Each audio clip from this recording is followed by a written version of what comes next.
Romanos capítulo 1. Paulo, servo de Cristo Jesus, chamado para ser apóstolo, separado para o Evangelho de Deus, o qual foi prometido por ele de antemão por meio dos seus profetas nas Escrituras Sagradas, acerca de seu filho que, como homem, era descendente de Davi, e que mediante o Espírito de Santidade foi declarado Filho de Deus com poder. Pela sua ressurreição dentre os mortos, Jesus Cristo nosso Senhor.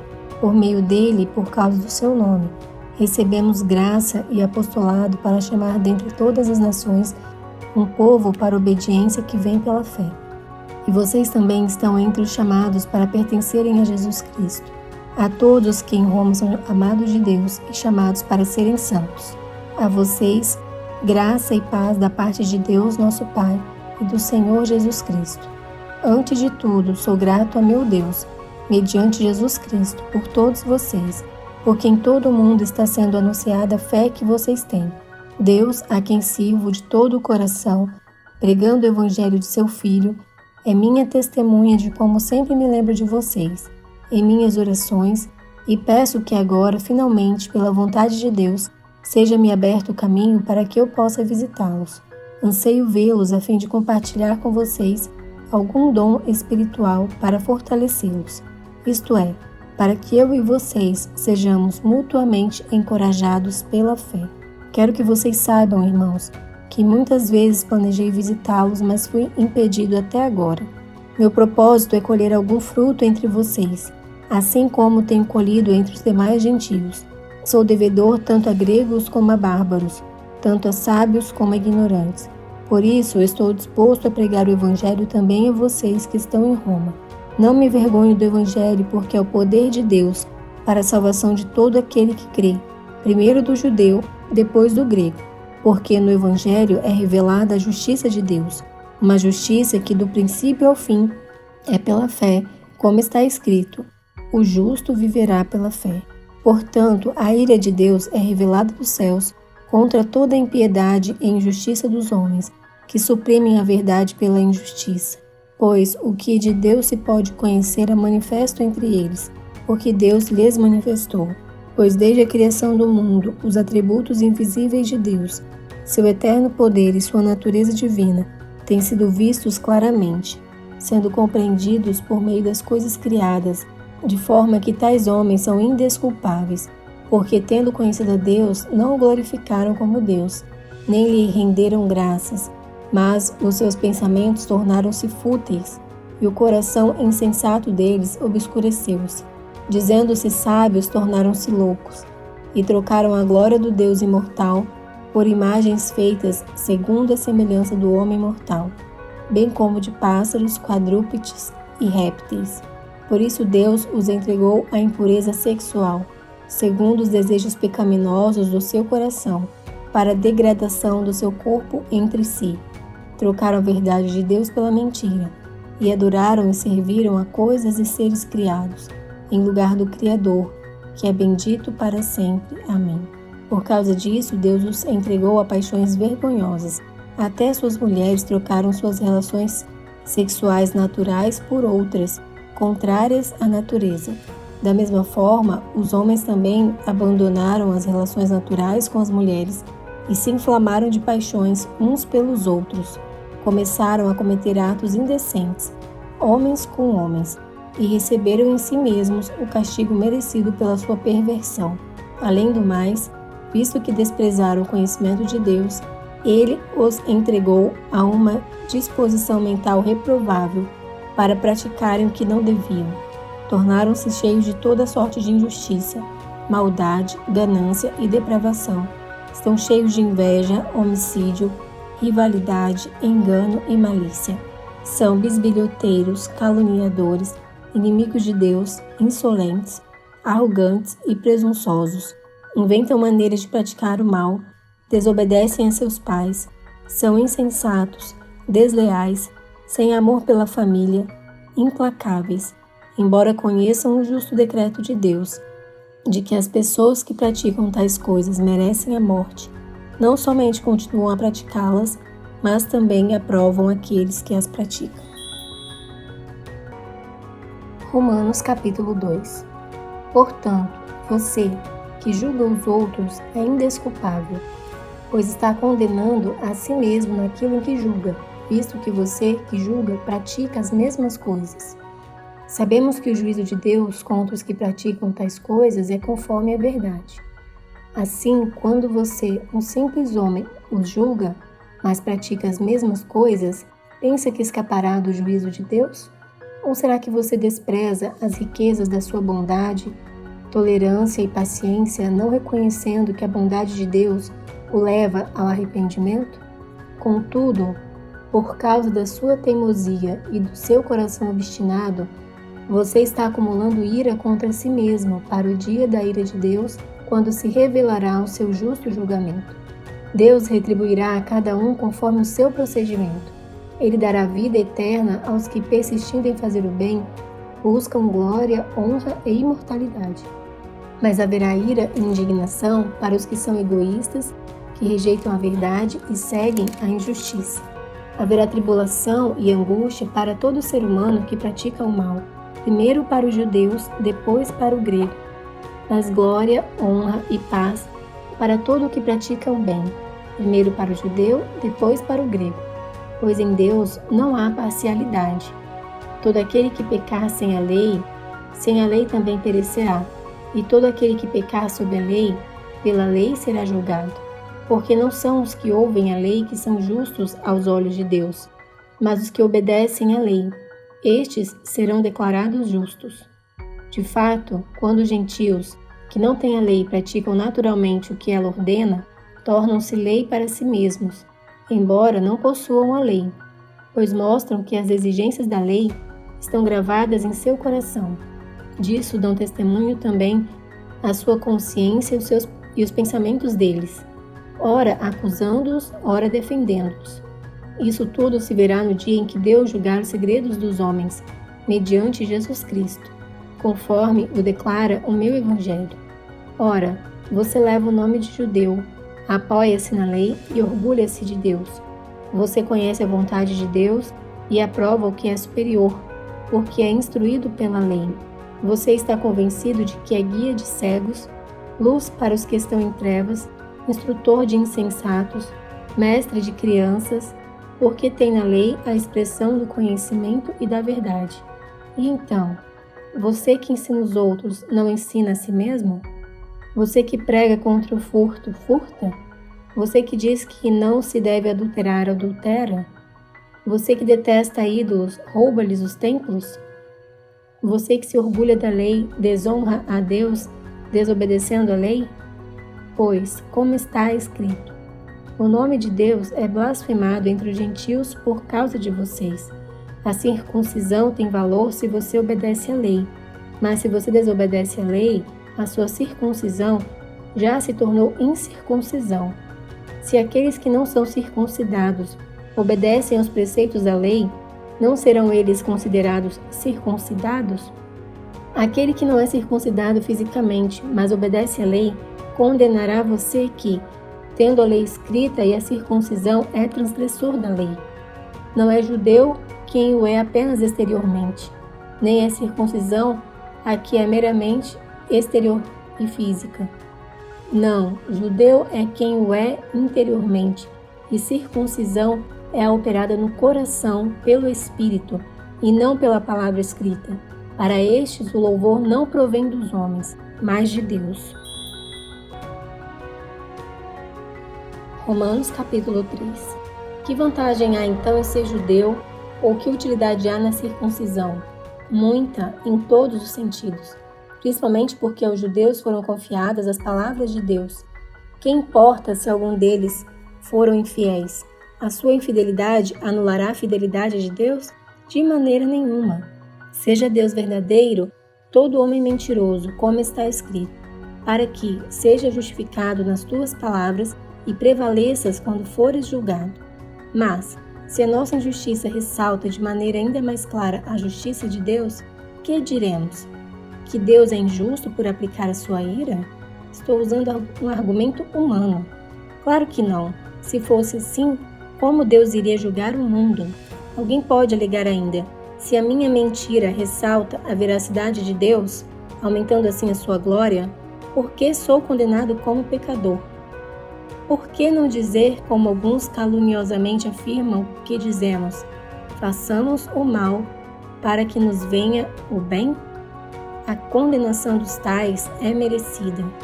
Que concluiremos então? Estamos em posição de vantagem? Não. Já demonstramos que tanto judeus quanto gentios estão debaixo do pecado, como está escrito: não há nenhum justo, nenhum sequer. Não há ninguém que entenda, ninguém que busque a Deus. Todos se desviaram, tornaram-se juntamente inúteis. Não há ninguém que faça o bem, não há nenhum sequer. Suas gargantas são um túmulo aberto, com suas línguas enganam. Veneno de serpentes está em seus lábios. Suas bocas estão cheias de maldição e amargura. Seus pés são ágeis para derramar sangue, ruína e desgraça marcam os seus caminhos, e não conhecem o caminho da paz. Aos seus olhos é inútil temer a Deus. Sabemos que tudo que a lei diz, o que diz aqueles que estão debaixo dela, para que toda boca se cale e todo mundo esteja sob o juízo de Deus. Portanto, ninguém será declarado justo diante dele, baseando-se na obediência à lei, pois é mediante a lei que nos tornamos plenamente conscientes do pecado. Mas agora se manifestou uma justiça que provém de Deus, independente da lei, da qual testemunham a lei e os profetas. Justiça de Deus mediante a fé em Jesus Cristo para todos os que creem. Não há distinção, pois todos pecaram e estão destituídos da glória de Deus, sendo justificados gratuitamente por sua graça, por meio da redenção que há em Cristo Jesus. Deus o ofereceu como sacrifício para propiciação mediante a fé, pelo seu sangue demonstrando a sua justiça. Em sua tolerância havia deixado impunes os pecados anteriormente cometidos, mas, no presente, demonstrou a sua justiça, a fim de ser justo e justificador daquele que tem fé em Jesus. Onde está então o motivo de vanglória? É excluído. Baseado em que princípio? Da obediência à lei? Não, mas no princípio da fé. Pois sustentamos que o homem é justificado pela fé, independente da obediência à lei. Deus é Deus apenas dos judeus? Ele não é também o Deus dos gentios? Sim, dos gentios também, visto que existe um só Deus, que pela fé justificará os circuncisos e os incircuncisos. Anulamos então a lei pela fé? De maneira nenhuma. Ao contrário, confirmamos a lei. Romanos capítulo 4. Portanto, que diremos do nosso antepassado Abraão? Se de fato Abraão foi justificado pelas obras, ele tem do que se glorificar, mas não diante de Deus. Que diz a Escritura? Abraão creu em Deus e isso lhe foi acreditado como justiça. Ora, o salário do homem que trabalha não é considerado como favor, mas como dívida.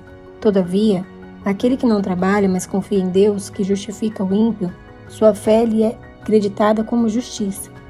Davi diz a mesma coisa quando fala da felicidade do homem a quem Deus acredita a justiça independente de obras. Como são felizes aqueles que têm suas transgressões perdoadas, cujos pecados são apagados. Como é feliz aquele a quem o Senhor não atribui culpa. Destina-se esta felicidade apenas aos circuncisos ou também aos incircuncisos? Já dissemos que, no caso de Abraão, a fé lhe foi acreditada como justiça. Sob quais circunstâncias? Antes ou depois de ter sido circuncidado? Não foi depois, mas antes. Assim ele recebeu a circuncisão como sinal, como selo da justiça que ele tinha pela fé, quando ainda não fora circuncidado. Portanto, ele é o pai de todos os que creem, sem terem sido circuncidados, a fim de que a justiça fosse acreditada também a eles. E é igualmente o pai dos circuncisos, que não somente são circuncisos, mas também andam nos passos da fé que teve nosso pai Abraão antes de passar pela circuncisão. Não foi mediante a lei que Abraão e a sua descendência receberam a promessa de que ele seria herdeiro do mundo, mas mediante a justiça que vem da fé. Pois se os que vivem pela lei são herdeiros, a fé não tem valor e a promessa é inútil, porque a lei produz a ira, e onde não há lei, não há transgressão. Portanto, a promessa vem pela fé, para que seja de acordo com a graça e seja assim garantida toda a descendência de Abraão, não apenas aos que estão sob o regime da lei, mas também aos que têm a fé que Abraão teve. Ele é o pai de todos nós, como está escrito: Eu o constituí pai de muitas nações. Ele é nosso pai aos olhos de Deus, em quem creu, o Deus que dá vida aos mortos e chama à existência coisas que não existem, como se existissem. Abraão, contra toda esperança, em esperança creu, tornando-se assim pai de muitas nações, como foi dito a seu respeito. Assim será a sua descendência. Sem se enfraquecer na fé, reconheceu que o seu corpo já estava sem vitalidade, pois já contava cerca de 100 anos de idade, e que também o ventre de Sara já estava sem vigor. Mesmo assim, não duvidou nem foi incrédulo em relação à promessa de Deus, mas foi fortalecido em sua fé e deu glória a Deus, estando plenamente convencido de que ele era poderoso para cumprir o que havia prometido. Em consequência, isso lhe foi acreditado como justiça. As palavras lhe foi acreditado. Não foram escritas apenas para ele, mas também para nós, a quem Deus acreditará a justiça a nós, que cremos naquele que ressuscitou dos mortos, a Jesus, nosso Senhor. Ele foi entregue à morte por nossos pecados e ressuscitado para nossa justificação. Romanos capítulo 5. Tendo sido, pois, justificados pela fé, temos paz com Deus, por nosso Senhor Jesus Cristo, por meio de quem obtivemos acesso pela fé a esta graça na qual agora estamos firmes e nos gloriamos na esperança da glória de Deus. Não só isso, mas também nos gloriamos nas tribulações, porque sabemos que a tribulação produz perseverança. A perseverança, um caráter aprovado. E o caráter aprovado, esperança. E a esperança não nos decepciona, porque Deus derramou seu amor em nossos corações, por meio do Espírito Santo que Ele nos concedeu. De fato, no devido tempo, quando ainda éramos fracos, Cristo morreu pelos ímpios. Dificilmente haverá alguém que morra por um justo, embora pelo homem bom, talvez alguém tenha coragem de morrer. Mas Deus demonstra seu amor por nós. Cristo morreu em nosso favor quando ainda éramos pecadores. Como agora fomos justificados por seu sangue, muito mais ainda por meio dele, seremos salvos da ira de Deus. Se quando éramos inimigos de Deus, fomos reconciliados com ele, mediante a morte de seu Filho, quanto mais agora, tendo sido reconciliados, seremos salvos por sua vida. Não apenas isso, mas também nos gloriamos em Deus, por meio de nosso Senhor Jesus Cristo, mediante quem recebemos agora a reconciliação.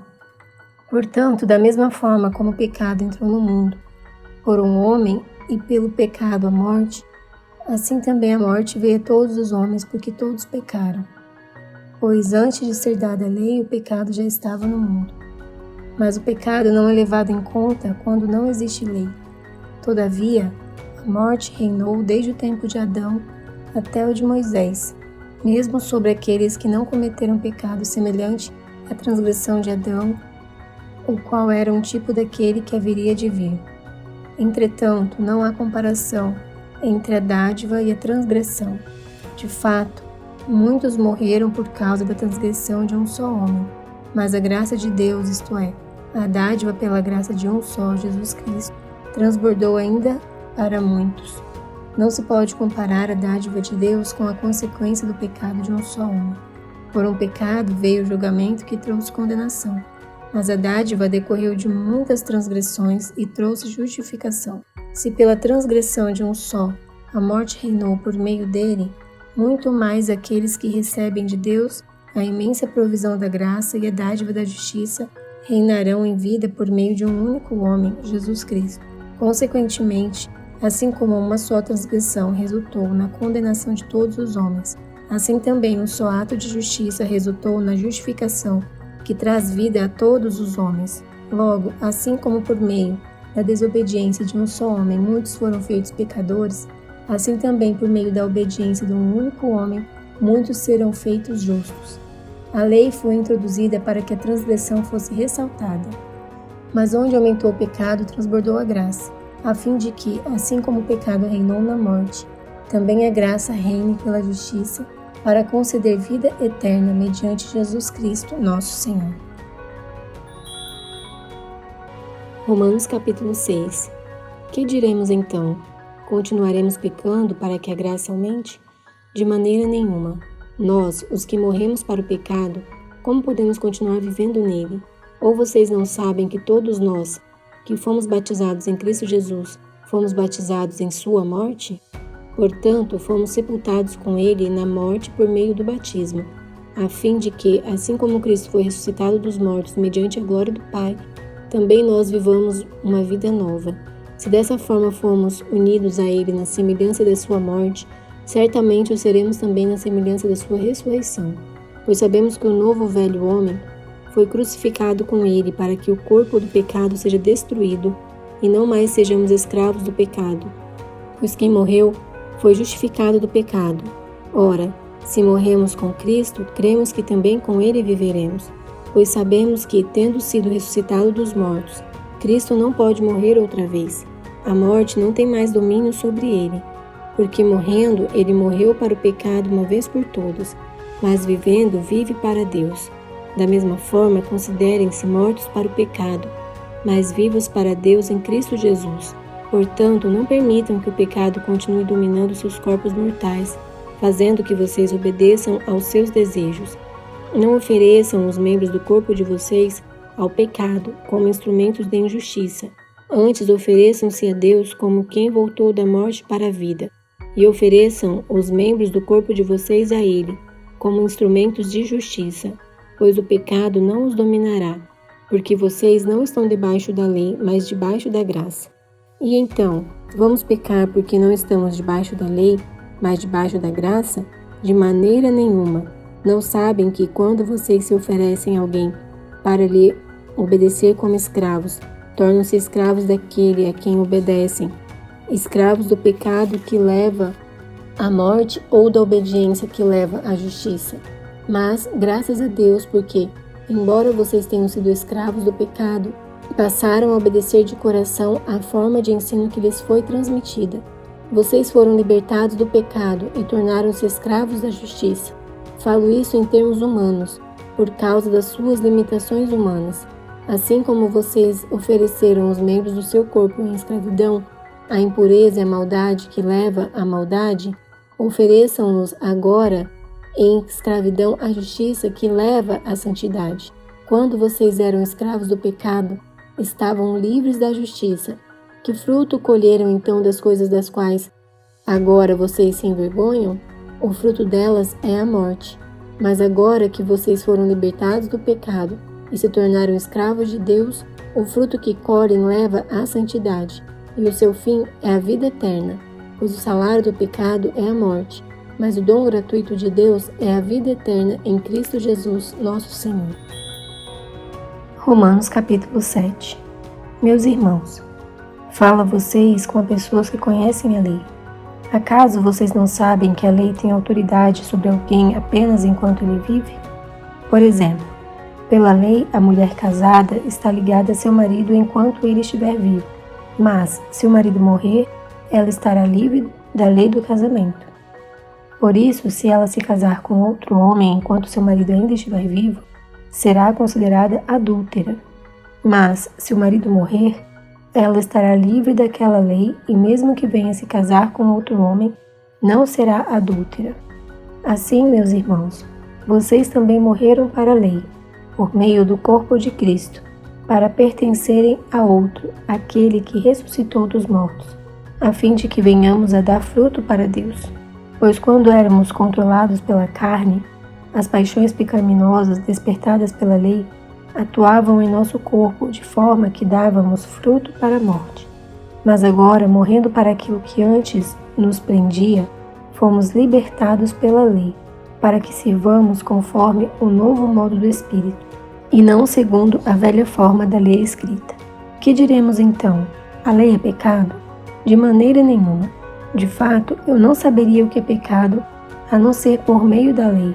Pois, na realidade, eu não saberia o que é cobiça se a lei não dissesse, não cobiçarás.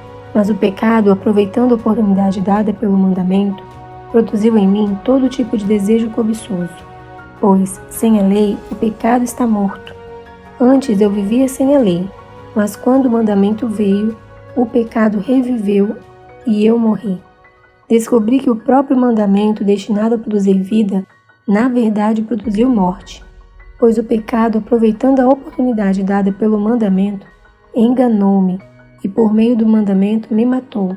De fato, a lei é santa e o mandamento é santo, justo e bom. E então, o que é bom se tornou em morte para mim? De maneira nenhuma.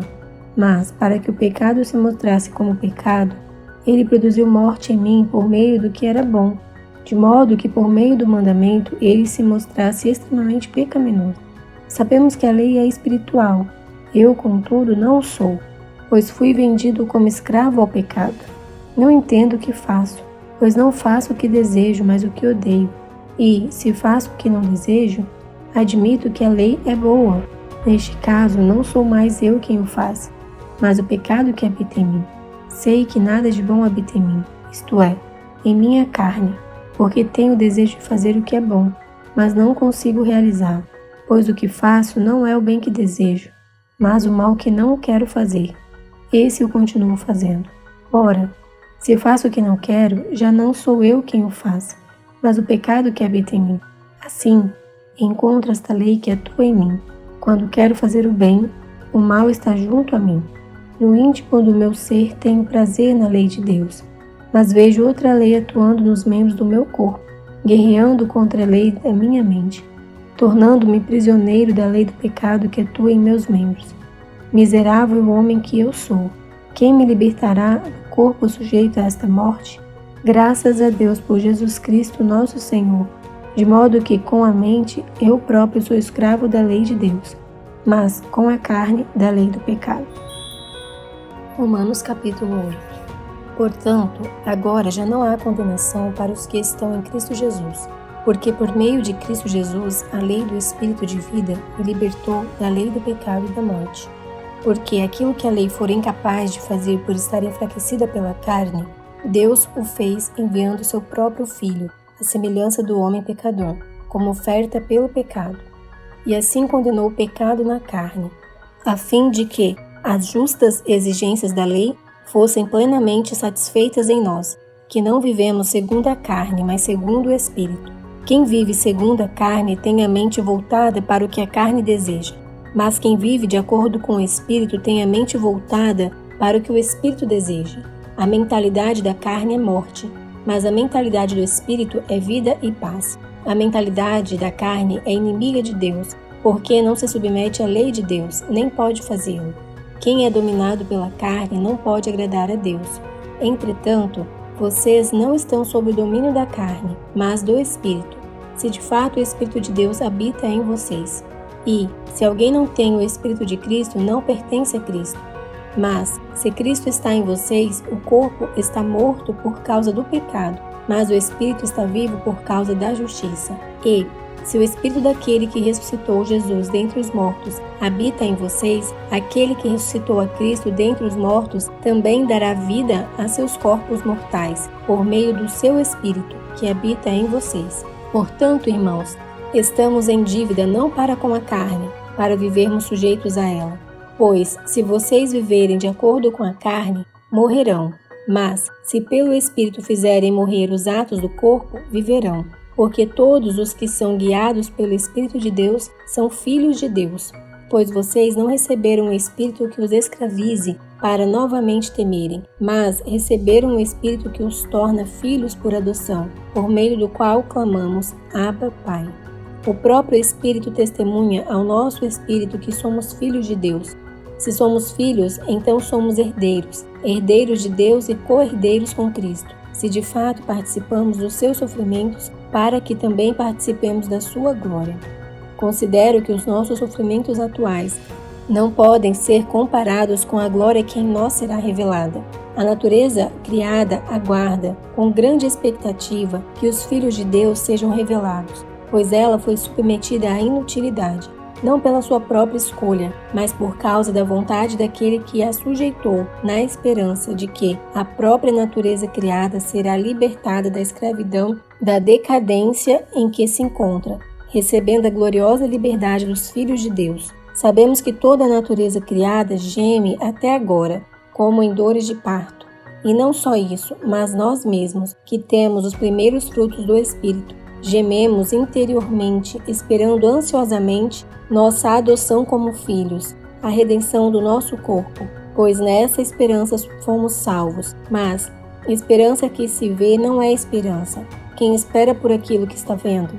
Mas se esperamos o que ainda não vemos, aguardamo-lo pacientemente. Da mesma forma, o Espírito nos ajuda em nossa fraqueza, pois não sabemos como orar, mas o próprio Espírito intercede por nós com gemidos inexprimíveis. E aquele que sonda os corações conhece a intenção do Espírito, porque o Espírito intercede pelos santos de acordo com a vontade de Deus. Sabemos que Deus age em todas as coisas para o bem daqueles que o amam, dos que foram chamados de acordo com o seu propósito. Pois aqueles que de antemão conheceu, também o predestinou para serem conformes à imagem de seu Filho, a fim de que ele seja o primogênito entre muitos irmãos. E aos que predestinou, também chamou. Aos que chamou, também justificou. Aos que justificou, também glorificou.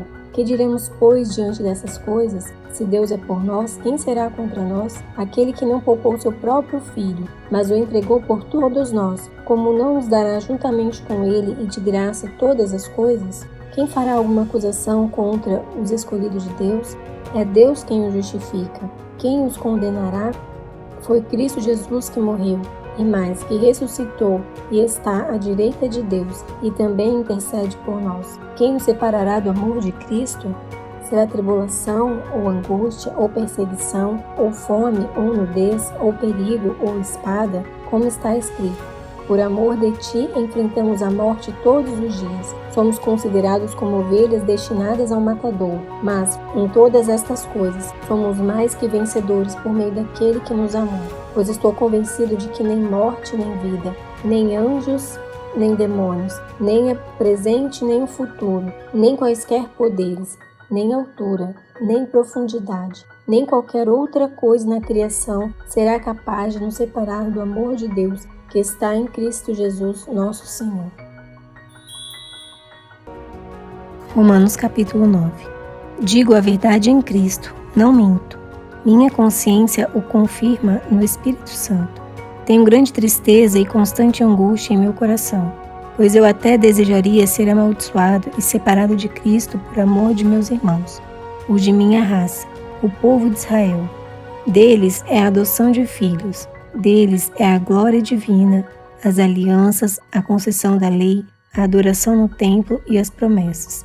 Deles são os patriarcas, e a partir deles se traça a linhagem humana de Cristo, que é Deus acima de todos, bendito para sempre. Amém. Não pensemos que a palavra de Deus falhou, pois nem todos os descendentes de Israel são Israel. Nem por serem descendentes de Abraão, passaram todos a ser filhos de Abraão. Ao contrário, por meio de Isaque, a sua descendência será considerada. Noutras palavras, não são os filhos naturais que são filhos de Deus, mas os filhos da promessa é que são considerados descendência de Abraão. Pois foi assim que a promessa foi feita. No tempo devido virei novamente, e Sara terá um filho.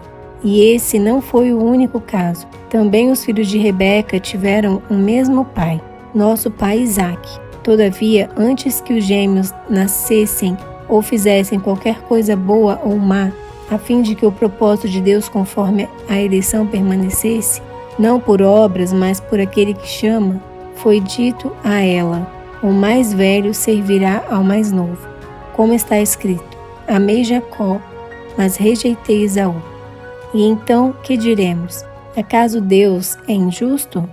De maneira nenhuma, pois ele diz a Moisés: terei misericórdia de quem eu quiser ter misericórdia, e terei compaixão de quem eu quiser ter compaixão. Portanto, isso não depende do desejo ou do esforço humano, mas da misericórdia de Deus. Pois a Escritura diz ao Faraó: eu o levantei exatamente com este propósito, mostrar em você o meu poder, e para que o meu nome seja proclamado em toda a terra. Portanto, Deus tem misericórdia de quem Ele quer, e endurece a quem Ele quer. Mas algum de vocês me dirá: então, por que Deus ainda nos culpa? Pois, quem resiste à sua vontade? Mas quem é você, ó homem, para questionar a Deus? Acaso aquilo que é formado pode dizer o que o formou? por que me fizeste assim? O oleiro não tem direito de fazer do mesmo barro um vaso para fins nobres e outro para uso desonroso? E se Deus, querendo mostrar a sua ira e tornar conhecido o seu poder, suportou com grande paciência os vasos de sua ira, preparados para destruição, que dizer se ele fez isto para tornar conhecidas as riquezas de sua glória aos vasos de sua misericórdia, que preparou de antemão para a glória, ou seja, a nós, a quem também chamou, não apenas dentre os judeus, mas também dentre os gentios? Como ele diz em Oséias: chamarei meu povo a quem não é meu povo, e chamarei minha amada a quem não é minha amada. E acontecerá que, no mesmo lugar em que se lhes declarou, vocês não são meu povo, eles serão chamados filhos do Deus vivo. Isaías exclama com relação a Israel: embora o número dos israelitas seja como a areia do mar, apenas o remanescente será salvo, pois o Senhor executará na terra a sua sentença, rápida e definitivamente. Como anteriormente disse Isaías: se o Senhor dos exércitos não nos tivesse deixado descendentes, já estaríamos como Sodoma e semelhantes a Gomorra. Que diremos então? Os gentios que não buscavam justiça a obtiveram uma justiça que vem da fé, mas Israel, que buscava uma lei que trouxe justiça, não a alcançou. Por que não? Porque não a buscava pela fé, mas como se fosse por obras. Eles tropeçaram na pedra de tropeço, como está escrito: eis que ponho em Sião uma pedra de tropeço e uma rocha que faz cair, e aquele que nela confia jamais será envergonhado. Romanos capítulo 10. Irmãos, o desejo do meu coração e a minha oração a Deus pelos israelitas é que eles sejam salvos. Posso testemunhar que eles têm zelo por Deus, mas o seu zelo não se baseia no conhecimento. Porquanto, ignorando a justiça que vem de Deus e procurando estabelecer a sua própria, não se submeteram à justiça de Deus, porque o fim da lei é Cristo, para a justificação de todo o que crê. Moisés descreve desta forma a justiça que vem da lei: o homem que fizer estas coisas viverá por meio delas. Mas a justiça que vem da fé diz: não diga em seu coração: quem subirá aos céus? Isto é, para fazer Cristo descer. Ou, quem descerá ao abismo? Isto é, para fazer Cristo subir dentre os mortos. Mas o que ela diz? A palavra está perto de você, está em sua boca e em seu coração. Isto é, a palavra da fé que estamos proclamando. Se você confessar com a sua boca que Jesus é Senhor e crer em seu coração que Deus o ressuscitou dentre os mortos, será salvo. Pois com o coração se crê para a justiça, e com a boca se confessa para a salvação. Como diz a Escritura: todo que nele confia jamais será envergonhado. Não há diferença entre judeus e gentios, pois o mesmo Senhor é Senhor de todos e abençoa ricamente todos os que o invocam.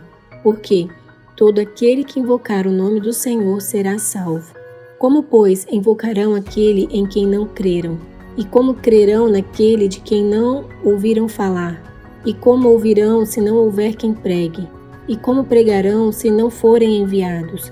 Como está escrito: como são belos os pés dos que anunciam boas novas. No entanto, nem todos os israelitas aceitaram as boas novas, pois Isaías diz: Senhor, quem creu em nossa mensagem? Consequentemente, a fé vem por ouvir a mensagem, e a mensagem é ouvida mediante a palavra de Cristo. Mas eu pergunto, eles não a ouviram?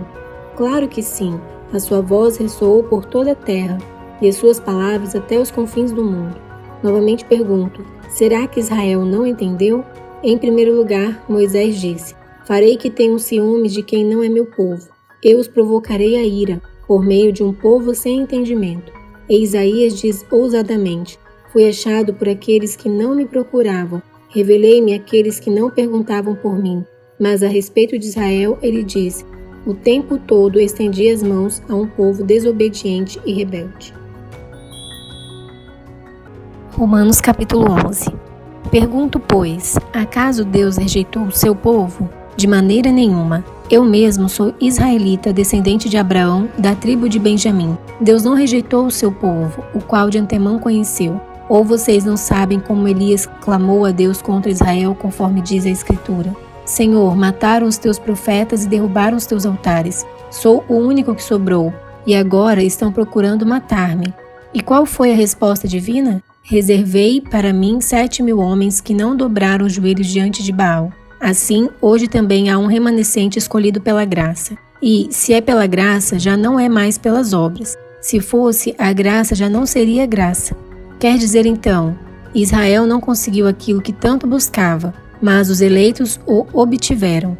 Os demais foram endurecidos, como está escrito. Deus lhes deu um espírito de atordoamento, olhos para não ver e ouvidos para não ouvir, até o dia de hoje. E Davi diz que a mesa deles se transforme em laço e armadilha, pedra de tropeço e retribuição para eles.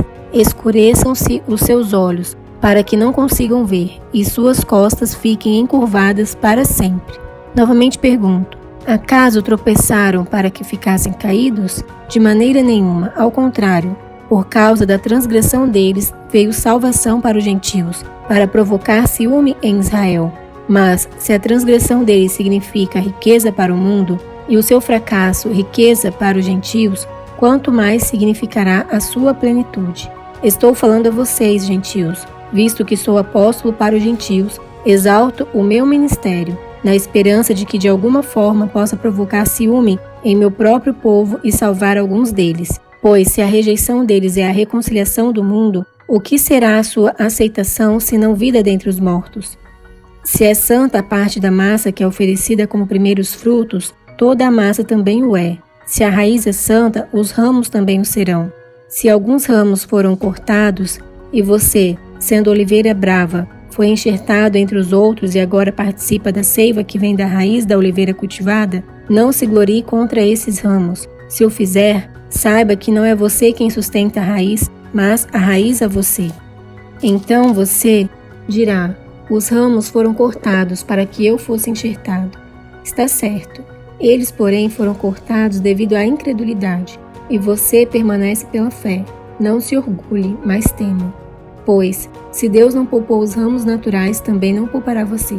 Portanto, considere a bondade e a severidade de Deus. Severidade para com aqueles que caíram, mas bondade para com você, desde que permaneça na bondade dele. De outra forma, você também será cortado.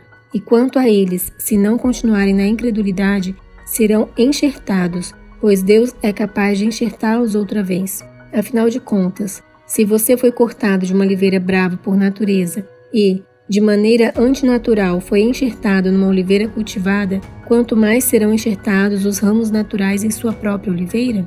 Irmãos, não quero que ignorem este ministério para que não se tornem presunçosos. Israel experimentou um endurecimento em parte, até que chegue a plenitude dos gentios. E assim todo Israel será salvo, como está escrito. Virá de Sião o Redentor, que desviará de Jacó a impiedade. E esta é a minha aliança com eles, quando eu remover os seus pecados. Quanto ao Evangelho, eles são inimigos por causa de vocês, mas quanto à eleição, são amados por causa dos patriarcas, pois os dons e o chamado de Deus são irrevogáveis, assim como vocês, que antes eram desobedientes a Deus, mas agora receberam misericórdia, graças à desobediência deles. Assim também agora eles se tornaram desobedientes, a fim de que também recebam agora misericórdia, graças à misericórdia de Deus para com vocês. Pois Deus colocou todos sob a desobediência, para exercer misericórdia para com todos. Ó profundidade da riqueza, da sabedoria e do conhecimento de Deus! Quão insondáveis são os seus juízos e inescrutáveis os seus caminhos! Quem conheceu a mente do Senhor? Ou quem foi seu conselheiro? Quem primeiro lhe deu para que ele o recompense?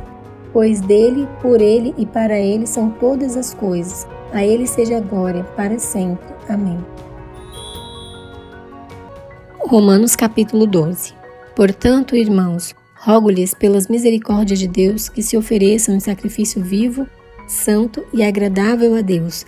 Este é o culto racional de vocês. Não se amoldem ao padrão deste mundo, mas transformem-se pela renovação da sua mente, para que sejam capazes de experimentar e comprovar a boa, agradável e perfeita vontade de Deus. Por isso, pela graça que me foi dada, digo a todos vocês: ninguém tenha de si mesmo um conceito mais elevado do que deve ter, mas, ao contrário, tenha um conceito equilibrado, de acordo com a medida da fé que Deus lhe concedeu. Assim como cada um de nós tem um corpo com muitos membros e esses membros não exercem todos a mesma função, assim também em Cristo nós, que somos muitos, formamos um corpo, e cada corpo está ligado a todos os outros. Temos diferentes dons, de acordo com a graça que nos foi dada. Se alguém tem o dom de profetizar, use-o na proporção da sua fé. Se o seu dom é servir, sirva. Se é ensinar, ensine. Se é dar ânimo, que assim faça. Se é contribuir, que contribua generosamente. Se é exercer liderança,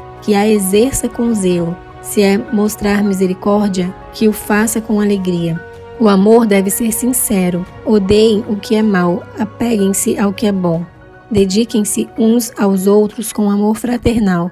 Prefiram dar honra aos outros mais do que a si próprios. Nunca lhes falte o zelo. Sejam fervorosos no espírito. Sirvam ao Senhor. Alegrem-se na esperança. Sejam pacientes na tribulação. Perseverem na oração. Compartilhem o que vocês têm com os santos em suas necessidades. Pratiquem a hospitalidade. Abençoem aqueles que os perseguem. Abençoem e não os amaldiçoem. Alegrem-se com os que se alegram. Chorem com os que choram. Tenham uma mesma atitude uns para com os outros. Não sejam orgulhosos, mas estejam dispostos a associar-se a pessoas de posição inferior. Não sejam sábios aos seus próprios olhos. Não retribuam a ninguém mal por mal. Procurem fazer o que é correto aos olhos de todos. Façam todo o possível para viver em paz com todos. Amados, nunca procurem vingar-se, mas deixem com Deus a ira, pois está escrito: minha é a vingança, eu retribuirei, diz o Senhor. Ao contrário, se o seu inimigo tiver fome, dê-lhe de comer, se tiver sede, dê-lhe de beber. Fazendo isso, você amontoará brasas vivas sobre a cabeça dele. Não se deixem vencer pelo mal, mas vençam o mal com o bem. Romanos capítulo 13. Todos devem sujeitar-se às autoridades governamentais, pois não há autoridade que não venha de Deus. As autoridades que existem foram por ele estabelecidas. Portanto, aquele que se rebela contra a autoridade está se colocando contra o que Deus instituiu, e aqueles que assim procedem trazem condenação sobre si mesmos, pois os governantes não devem ser temidos, a não ser pelos que praticam o mal. Você quer viver livre do medo da autoridade? Pratique o bem, e ela o enaltecerá, pois é serva de Deus para o seu bem. Mas se você praticar o mal, tenha medo, pois ela não porta a espada sem motivo. É serva de Deus, agente da justiça para punir quem pratica o mal. Portanto, é necessário que sejamos submissos às autoridades, não apenas por causa da possibilidade de uma punição, mas também por questão de consciência. É por isso também que vocês pagam o imposto, pois as autoridades estão a serviço de Deus, sempre dedicadas a esse trabalho. Deem a cada um o que lhe é devido. Se imposto, imposto. Se tributo, tributo. Se temor, temor. Se honra, honra. Não devam nada a ninguém, a não ser o amor de uns pelos outros, pois aquele que ama seu próximo tem cumprido a lei. Pois estes mandamentos: não adulterarás, não matarás, não furtarás, não cobiçarás, e qualquer outro mandamento, todos se resumem neste preceito: ame o seu próximo como a si mesmo. O amor não pratica o mal contra o próximo, portanto, o amor é o cumprimento da lei. Façam isso, compreendendo o tempo em que vivemos. Chegou a hora de vocês despertarem do sono, porque agora nossa salvação está mais próxima do que quando cremos. A noite está quase acabando, o dia logo vem. Portanto, deixemos de lado as obras das trevas e revistamo-nos da armadura da luz. Comportemo-nos com decência, como quem age à luz do dia, não em orgias e bebedeiras, não em imoralidade sexual e depravação, não em desavença e inveja. Ao contrário, revistam-se do Senhor, Jesus Cristo, e não fiquem premeditando como satisfazer os desejos da carne. Romanos capítulo 14. Aceitem o que é fraco na fé, sem discutir assuntos controvertidos. Um crê que pode comer de tudo, já outro, cuja fé é fraca, come apenas alimentos vegetais. Aquele que come de tudo não deve desprezar o que não come, e aquele que não come de tudo não deve condenar aquele que come, pois Deus o aceitou. Quem é você para julgar o servo alheio? É para o seu Senhor que ele está em pé ou cai, e ficará em pé, pois o Senhor é capaz de sustentar. Há quem considere um dia mais sagrado que outro, há quem considere iguais todos os dias. Cada um deve estar plenamente convicto em sua própria mente. Aquele que considera um dia como especial para o Senhor assim o faz. Aquele que come carne, come para o Senhor, pois dá graças a Deus, e aquele que se abstém, para o Senhor se abstém e dá graças a Deus. Pois nenhum de nós vive apenas para si, e nenhum de nós morre apenas para si. Se vivemos, vivemos para o Senhor, e se morremos, morremos para o Senhor. Assim, quer vivamos, quer morramos, pertencemos ao Senhor. Por esta razão, Cristo morreu e voltou a viver, para ser Senhor de vivos e de mortos. Portanto, você, por que julga seu irmão? E por que despreza seu irmão? Pois todos compareceremos diante do tribunal de Deus, porque está escrito: por mim mesmo jurei, diz o Senhor, diante de mim todo joelho se dobrará e toda língua confessará que sou Deus. Assim, cada um de nós prestará contas de si mesmo a Deus. Portanto, deixemos de julgar uns aos outros. Em vez disso, façamos o propósito de não colocar pedra de tropeço ou obstáculo no caminho do irmão. Como alguém que está no Senhor Jesus, tenho plena convicção de que nenhum alimento é por si mesmo impuro, a não ser para quem assim o considere. Para ele é impuro. Se o seu irmão se entristece devido ao que você come, você já não está agindo por amor. Por causa da sua comida, não destrua seu irmão, por quem Cristo morreu. Aquilo que é bom para vocês não se torne objeto de maledicência, pois o reino de Deus não é comida nem bebida, mas justiça, paz e alegria no Espírito Santo. Aquele que assim serve a Cristo é agradável a Deus e aprovado pelos homens. Por isso, esforcemo-nos em promover tudo quanto conduz à paz e à edificação mútua. Não destrua a obra de Deus por causa da comida. Todo alimento é puro, mas é errado comer qualquer coisa que faça os outros tropeçarem. É melhor não comer carne, nem beber vinho, nem fazer qualquer outra coisa que leve seu irmão a cair. Assim, seja qual for o seu modo de crer a respeito destas coisas, que isso permaneça entre você e Deus. Feliz é o homem que não se condena naquilo que aprova, mas aquele que tem dúvida é condenado se comer, porque não come com fé, e tudo o que não provém da fé é pecado. Romanos capítulo 15. Nós, que somos fortes, devemos suportar as fraquezas dos fracos, e não agradar a nós mesmos. Cada um de nós deve agradar ao seu próximo para o bem dele, a fim de edificá-lo.